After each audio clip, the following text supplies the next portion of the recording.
Jean-Baptiste Point du Sable was a pioneer and prominent trader of Haitian origin who, on October 25, 1968, was finally recognized as the founder of Chicago by city and state officials. He had been considered the city's first non-native settler since the 1850s, but many failed to honor him on the level of white pioneers until several decades after his death.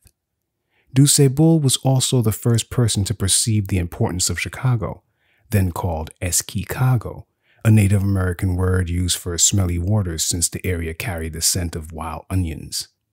Chicago eventually grew from a small trading post to one of the largest cities in the United States. The city is now an important commercial center, but its success was born out of Du Sable's intimate relations with the native tribes, with whom he collaborated to lay the foundations of what would later become an important center of commerce, trade, and American industry.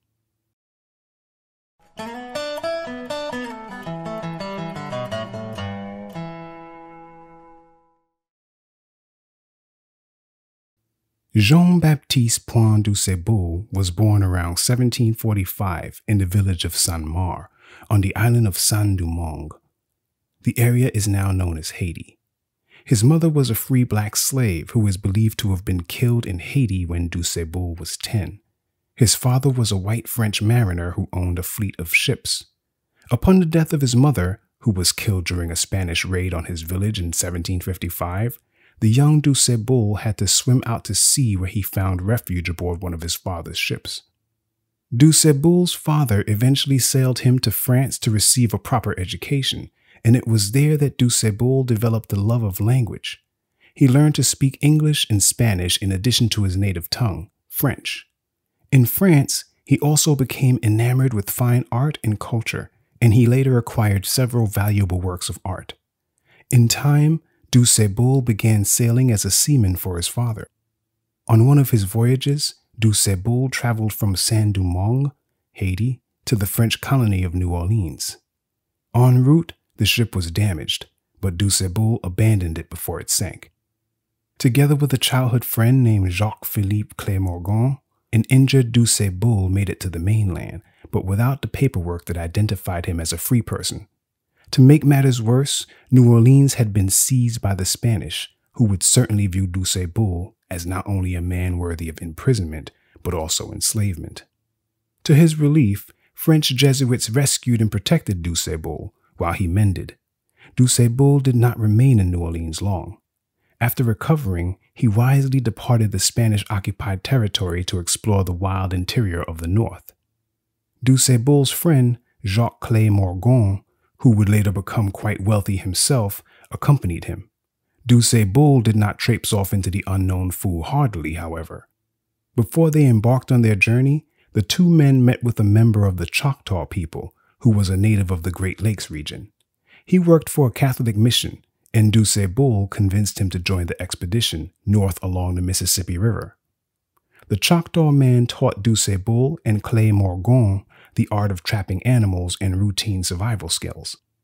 By the next spring, the Choctaw man introduced the two explorers to Chief Pontiac, a legendary intertribal leader of the Great Lakes, who led his people against British military occupation in Pontiac's war.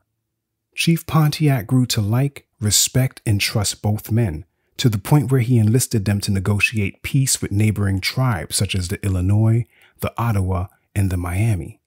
Before long, Du Sable, Clermorgan, and the Choctaw man trekked throughout the neighboring territories and established trade with various tribes and even Europeans.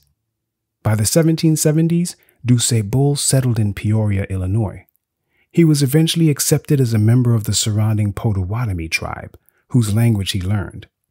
Du Sable's good relations with the Native Americans encouraged him to establish a farm and trading post on the northern bank of the Chicago River around 1779.